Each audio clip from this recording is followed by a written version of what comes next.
రైతు బంధుపై రచ్చ అయితే క్రియేట్ అవుతోంది. యాక్చువల్లీ రైతు బంధు కోసం వెయిట్ చేస్తున్న రైతులు చాలా మంది ఉన్నారు. ఒక రకంగా చెప్పాలంటే లక్షల్లో ఉన్నారని కూడా చెప్పొచ్చు. ఎందుకంటే ఇప్పటి వరకు రైతుల ఖాతాల్లో డబ్బు పడింది ఎన్ని ఎకరాల వాళ్ళకి అంటే కేవలం 2 ఎకరాలు ఉన్న వాళ్లకు మాత్రమే రైతు బంధు పడింది. కానీ గవర్నమెంట్ మరి ఇంకెందుకు వేయట్లేదు? ఖజానాలో డబ్బులు లేవని వేయట్లేదా, లేకపోతే ఇంకేంటి రీజన్స్ అనేవి పక్కన పెడితే నిన్న మంత్రి కోమటిరెడ్డి వెంకటరెడ్డి మాత్రం మీడియాతో మాట్లాడుతూ రైతు బంధు రాలేదు అని ఎవరైతే అంటారో వాళ్ళని చెప్పుతో కొట్టండి అన్నటువంటి కామెంట్ చేశారు. ఇది చాలా వైరల్ అయింది. చాలా మంది రైతులు కూడా ఆగ్రహం వ్యక్తం చేశారు అనేది ఒక వార్త. దీనికి కౌంటర్గా ఈరోజు మాజీ మంత్రి కేటీఆర్ ఆయన మాట్లాడుతూ ఒకవేళ కాంగ్రెస్ పార్టీ ఏవైతే హామీలు ఇచ్చిందో అవి నెరవేర్చకపోతే బట్టల ఊడదీసి తిప్పాలి వాళ్ళను రోడ్డు పైన అన్నటువంటి వ్యాఖ్య చేశారు. ఇప్పుడు మాటల యుద్ధం మంత్రి అండ్ మాజీ మంత్రి మధ్య నడుస్తున్న పరిస్థితి. ఇన్పుటేటర్ సంజయ్ జాన్ అవుతున్నారు. సంజయ్, ఏంటిది? ఇద్దరు మాట అనుకుంటున్నారు. ఏంటి పరిస్థితి? ఒకళ్ళేమో రాలేదు అంటే చెప్పుతో కొట్టండి అని ఒకళ్ళు అంటారు. ఒకళ్ళేమో మీరు ఇచ్చినవన్నీ 420 హామీలు మీరు ఏవి నెరవేర్చట్లేదు, ప్రశ్నిస్తేనేమే మమ్మల్ని అంటున్నారు. సో వీళ్ళు కాంగ్రెస్ నాయకులు ఎవరైనా కనిపిస్తే వాళ్ళను బట్టలు ఊడదీసి తిప్పాలి అన్నటువంటి మాట మాట్లాడారు. ఏంటిది స్వామి? ఒకటి, అధికార పక్షం పైన ప్రతిపక్షం పైన అధికార పక్షం చేస్తున్నటువంటి ఆరోపణలతోటి రైతాంగం పైన తీవ్ర భారం మీన్స్ ఏంటంటే వీళ్ళు ఎప్పుడే కానీ ప్రతిపక్షాలు ప్రశ్నిస్తుంటుంది, అధికార పక్షము పని చేయించాలి. ఎలాంటి హామీలు ఇచ్చిరో ఆ పనులని నెరవేరాలి. రైతులకు ఇచ్చినటువంటి హామీలను ఎప్పటికప్పుడు నెరవేర్చాలనే ఉద్దేశంతో ప్రతిపక్షాలు ప్రతిరోజు ప్రతి సందర్భంలో ప్రభుత్వాన్ని హెచ్చరిస్తూనే ఉంటుంది. ఇది ప్రతిపక్షం పని. అధికార పక్షంలో ఉన్నటువంటి వీళ్ళు ఇచ్చినటువంటి 6 గ్యారెంటీలు కావచ్చు, రైతులకు ఇచ్చినటువంటి హామీలు కావచ్చు, రకరకాల హామీలని ప్రభుత్వం చేయాలి, ప్రభుత్వం సిద్ధశుద్ధితోటి పని చేయాలి అనేసి ప్రతిపక్షం ఆరోపిస్తున్నారు. అది ప్రతిపక్షం వాళ్ళని ఎప్పుడు నెట్టుతూనే ఉండే సందర్భాలు అయితే ఇది జరుగుతున్నటువంటి క్రమం. ఇప్పుడు ఏంటంటే అధికార పక్షంలో ఉన్నటువంటి స్వయాన మంత్రులు అంటే స్థాయి మించి కూడా మాట్లాడే పరిస్థితి చాలా స్పష్టంగా కనిపిస్తుంది. గతంలో వ్యవసాయ శాఖ మంత్రిగా ఉన్నటువంటి తుమ్మల నాగేశ్వరరావు ఆల్రెడీ 1 ఎకరం నుంచి 2 ఎకరాలకు రైతు బంధుకు సంబంధించినటువంటి డబ్బులు పడ్డాయి, 2 నుంచి 5 ఎకరాల లోపల డబ్బులు పడతాయి. ఈ నెల చివరి వరకు మొత్తం రైతు బంధు టోటల్గా అందరి ఉన్నటువంటి తెలంగాణ రైతాంగం 70 లక్షల రైతు అకౌంట్లలో నేరుగా రైతు బంధుకు సంబంధించినటువంటి డబ్బులు పడతాయని వ్యవసాయ శాఖ మంత్రిగా ఉన్నటువంటి తుమ్మల నాగేశ్వరరావు గారు మాట్లాడతారు.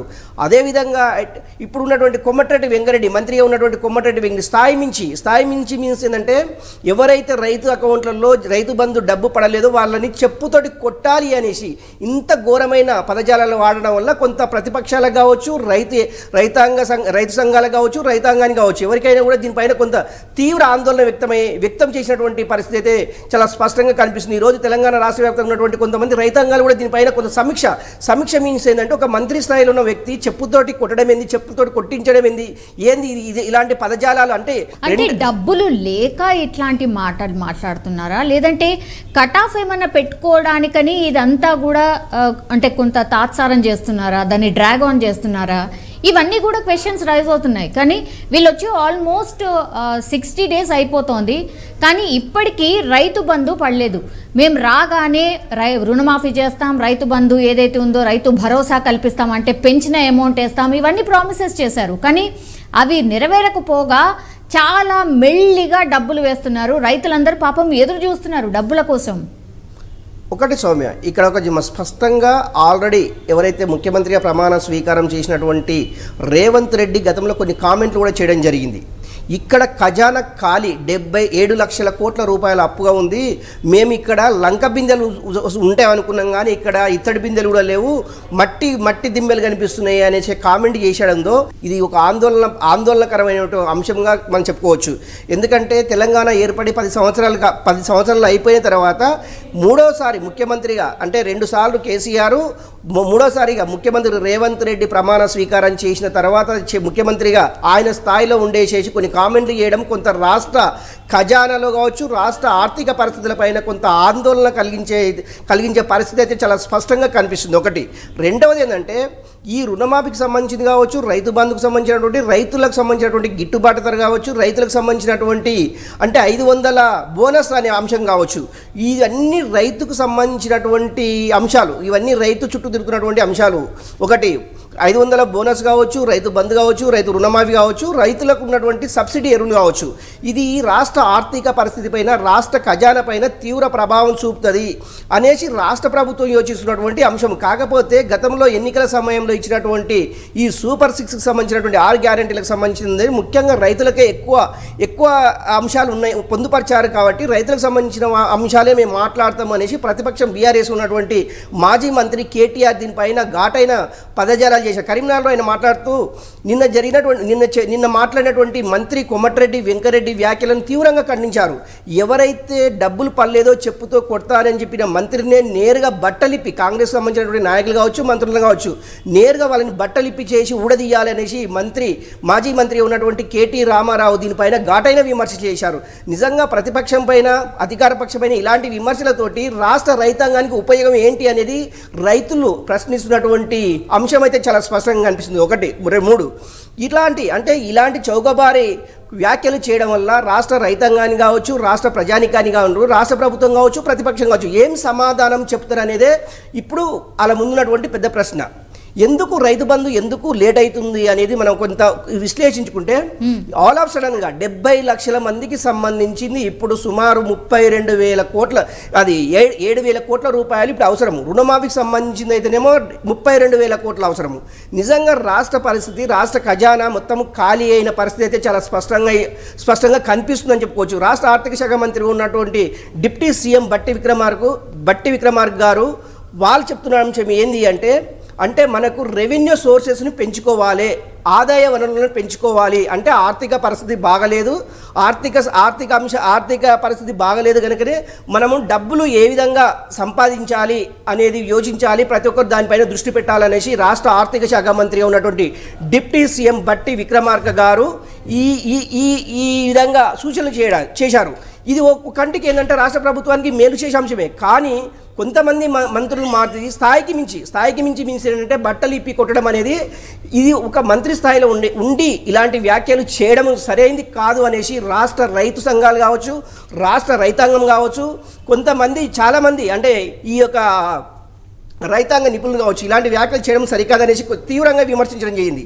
నిజంగా కూడా ఎందుకు లేట్ అవుతుంది అంటే, రైతు బంధు ఇవ్వడానికి ఎందుకు లేట్ అవుతుంది అంటే ఖజానా ఖాళీ అని చెప్పుకోవచ్చు.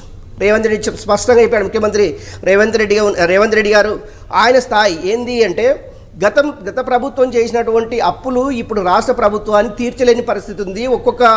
ప్రతి హెడ్ పైన, ప్రతి ఒక్కరి తలపైన సుమారు 2 లక్షలకు పైగా అప్పు చేసిపోయారు. ఇలాంటి పరిస్థితుల్లో రాష్ట్ర రైతాంగాన్ని ప్రభుత్వం ఆదుకోవాలంటే డబ్బులు కావాలి.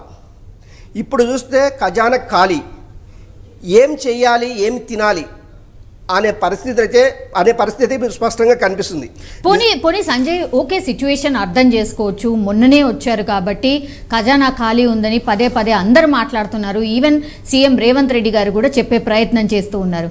మరి అదే కన్విన్స్ చేయొచ్చు కదా, ఇంకా కొంత టైం పడుతుంది, సమయం పడుతుంది, వెయిట్ చేయండి, మేము డెఫినెట్లీ ఇవ్వబోతున్నాం, ఇవ్వన్నా చెప్పట్లేదు. 60 డేస్ అయిపోయింది, 6 గ్యారంటీలు అన్నారు, 2 ఆల్రెడీ నెరవేర్చారు, ఇంకా 4 గ్యారంటీల కోసం ప్రజలైతే వెయిట్ చేస్తున్నారు. ఎస్పెషల్లీ రైతు బంధు పడుతుందని చాలా ఆశతో వెయిట్ చేస్తున్నారు. ఎందుకంటే పెట్టుబడి సాయం కింద ఇచ్చేటటువంటి అమౌంట్ అది వాళ్ళకు అలవాటైపోయింది గత 5-6 సంవత్సరాల నుంచి. అది రాకపోయేసరికి నిజంగానే రైతులు కొంత ఫ్రస్ట్రేషన్లో ఉన్నటువంటి సిచ్యువేషన్ డెఫినెట్లీ కనిపిస్తోంది. సో దీన్ని ఎట్లా రెక్టిఫై చేయబోతోంది కాంగ్రెస్ పార్టీ?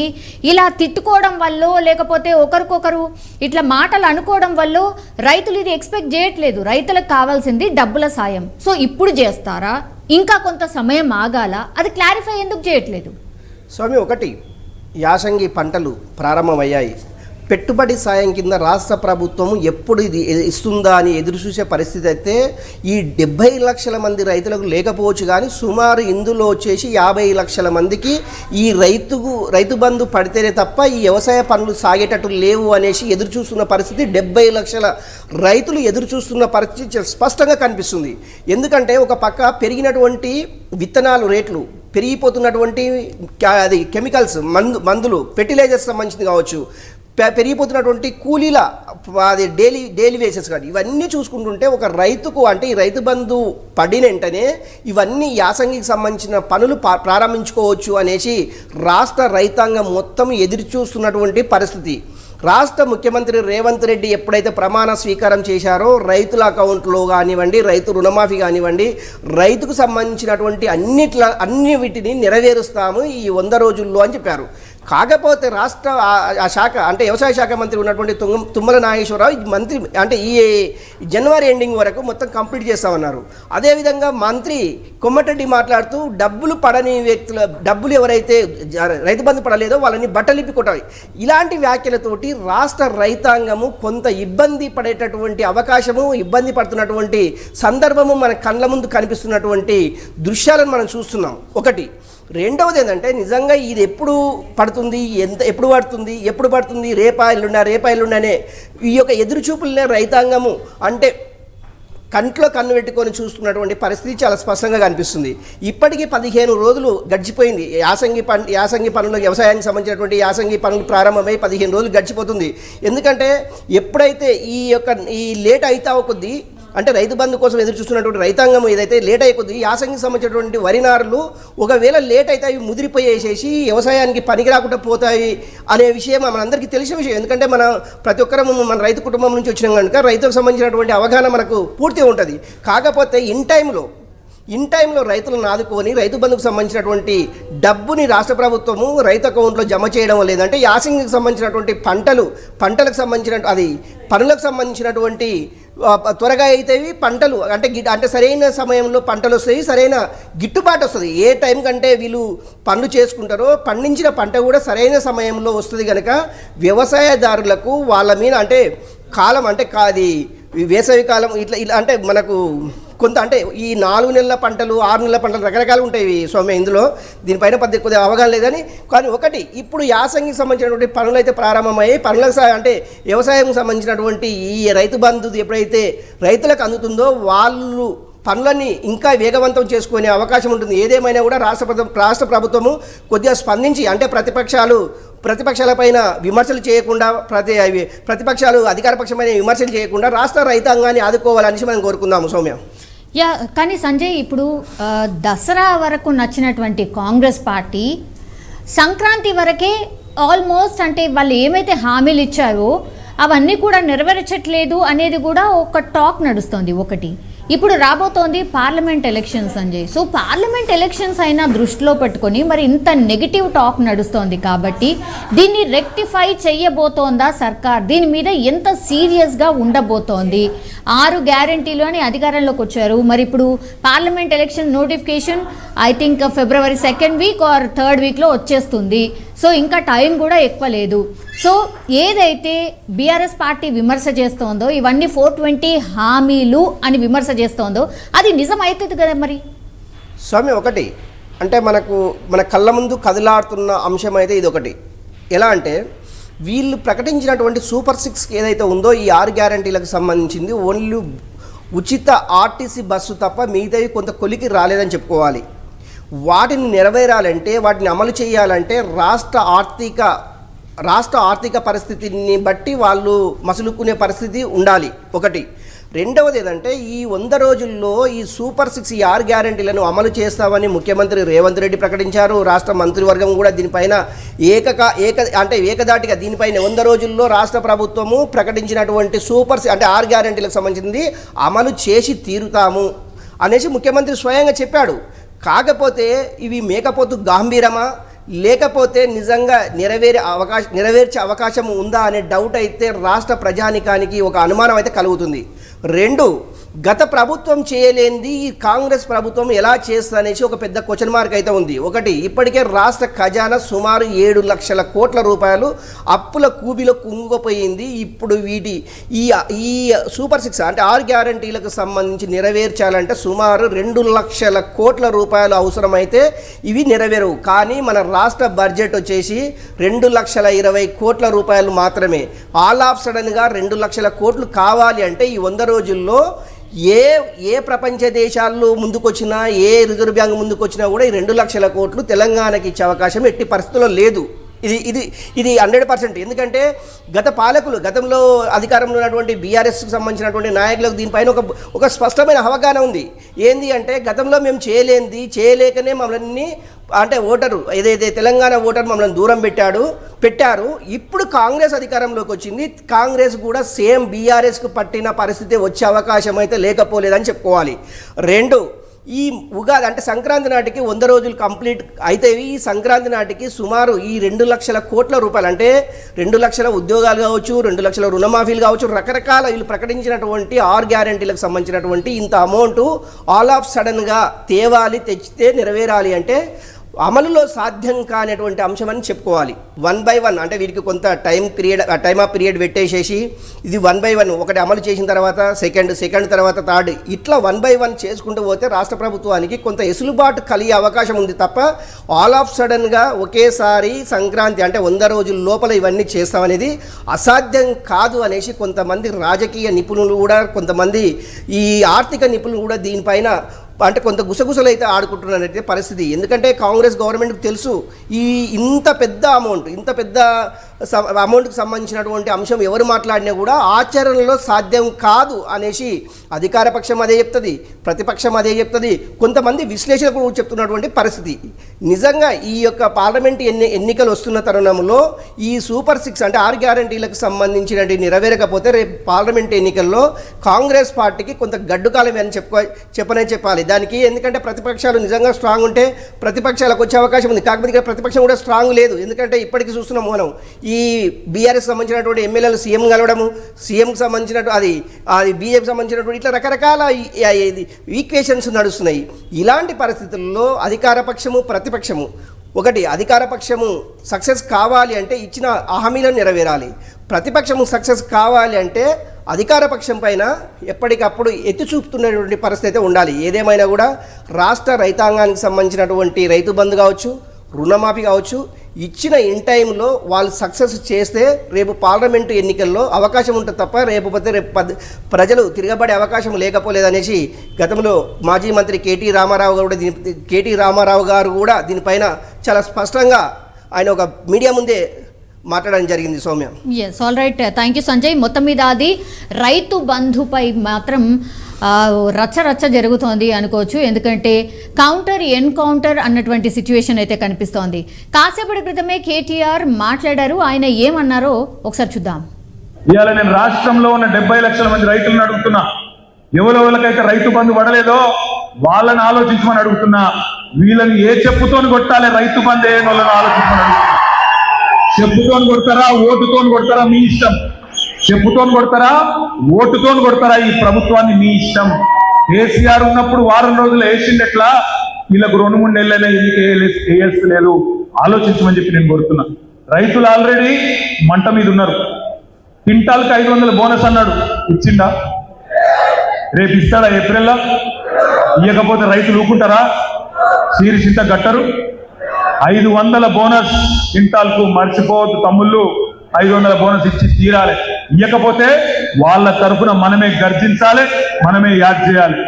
2 లక్షల రుణమాఫీ అన్నాడు డిసెంబర్ 9 నాడు, సోనియమ్మ జన్మదినం. 2 లక్షల రుణమాఫీ. రైతులు మీరు పోయి ఉడుకురికి తెచ్చుకోండి. ఇప్పటిదాకా తీసుకోని వాళ్ళు ఉంటే డిసెంబర్ 8 దాకా ఓన్రి పోయి తెచ్చుకోండి, నేను సంతకం పెడతా అన్నాడు. డిసెంబర్ 9 పోయింది, జనవరి 9 పోయింది, ఫిబ్రవరి 9 వస్తుంది. చేస్తాడా? చేయడు, చేత కాదు. ఎందుకంటే గుంపు మేస్త్రి గారికి ఇదివరకు పనిచేసిన తెలివి లేదు. ఏదో ప్రతిపక్షంలో ఉన్నప్పుడు డైలాగులు కొట్టుకుంటూ అవతల పడ్డాడు. నోటికి ఎంత వస్తాను తొర్రుకుంటా, కేసీఆర్ మీద బూతు పురాణం ప్రయోగించుకుంటా ఒర్రుకుంటా తిరిగిండు, ఒర్రుపోతాడు తప్ప ఆయనకి ఏం తెలియదు. తెలియకేదో మాట్లాడిండు, ఫసాయించిండు. ఇలా కింద మీద పడతాడు. అందుకే నేను అంటున్నా 2 లక్షల రుణమాఫీ చెయ్యనందుకు, రైతు భరోసా చాలు చేయనందుకు, రైతు భరోసా చాలు చేయకపోగా ఉన్న రైతు బంధు వేయనందుకు, తెలంగాణ రైతన్నలు రైతు బంధు అడిగితే చెప్పుతోని కొట్టమన్నందుకు రేపు ఓటుతో కొడతారు కరీంనగర్ లోక్సభలో కూడా కాంగ్రెస్ పార్టీ అనే మాట నేను మీకు విజ్ఞప్తి చేస్తా ఉన్నా. అందుకే నేను మీకు అనేది, ఈ ప్రభుత్వం 45 రోజులలోనే చాలా మందిని శత్రువులను చేసుకున్నది. రైతు బంధుపై మాత్రం మాటల యుద్ధం నడుస్తోంది. కానీ రైతులు కోరుతుంది ఒకటే, రైతు బంధు ఎప్పుడు వస్తుంది, రైతు బంధు మా అకౌంట్లో ఎప్పుడు పడతాయి, మా అమౌంట్ మాకు ఇస్తే చాలు